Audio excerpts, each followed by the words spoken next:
নমস্কাৰ, সুপ্ৰভাত।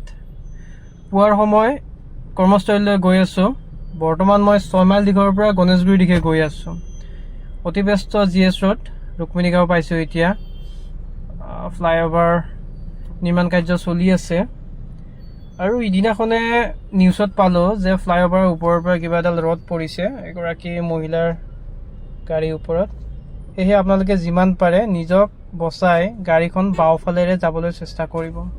কিন্তু বৰ্তমান মই ৰাইট ছাইডেৰে গৈ আছোঁ, কাৰণ মই আগৰ পৰা লেনটো লওঁতেই মই ৰাইট ছাইড থাকি গ'লোঁ। কিন্তু আপোনালোকে পৰাপক্ষত লেফ্ট ছাইডে বা বাওঁফালেৰে আপোনালোকে যাবলৈ চেষ্টা কৰিব।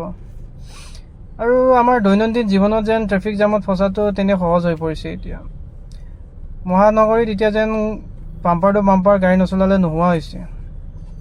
আৰু বাম্পাৰ টু বাম্পাৰ গাড়ী চলাবলৈ বহুতে অসুবিধাও পায়। চ' এতিয়া মই লাহে লাহে গৈ আছোঁ আৰু মোৰ আগত থকা গাড়ীখনৰ মই একদম বাম্পাৰটো ওচৰলৈ লৈ গৈছোঁ। আৰু বাম্পাৰটো ওচৰ মানে আপোনালোকে বাম্পাৰটো যেতিয়ালৈ দেখা পাই আছে তেতিয়ালৈ আপোনাৰ আৰু আগৰ গাড়ীখনৰ মাজত দূৰত্বটো ছেফ দূৰত্বত যে আছে এইটো আপোনালোকে অনুমান কৰিব পাৰিব। সেয়েহে আপোনালোকে বাম্পাৰ টু বাম্পাৰ গাড়ী চলালে ঠিক এনেদৰে চলাব পাৰে। বাম্পাৰটো অলপ দেখা পোৱাকৈ আপোনালোকে গাড়ীখন আগুৱাব।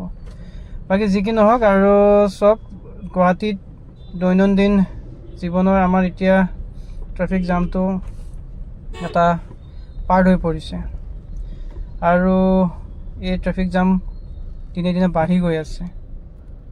চৰকাৰেও এখনৰ পিছত এখন ফ্লাইঅভাৰ নিৰ্মাণ কৰি গৈ আছে, কিন্তু এই ফ্লাইঅভাৰবিলাকেও যেন আমাক ট্ৰেফিক জামৰ পৰা আমাক সকাহ দিব পৰা নাই। বৰ্তমান সময়ত গুৱাহাটীত যদি আপুনি দিনৰ ভাগত গাড়ী চলায় তেনেহ'লে আপুনি ট্ৰেফিক জামৰ সমস্যাৰ সন্মুখীন হ'বই লাগিব।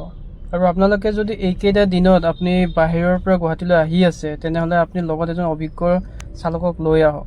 তেনে কৰিলে আপুনি কাম কাজখিনি সুন্দৰভাৱে কৰি আপোনালোকে সুন্দৰভাৱে সময়ত উভতি যাবলৈ পাৰিব। নহ'লে আপোনালোকে ট্ৰেফিকতে আপুনি ঘণ্টা ধৰি ঘণ্টা ফচিব লগা হ'ব।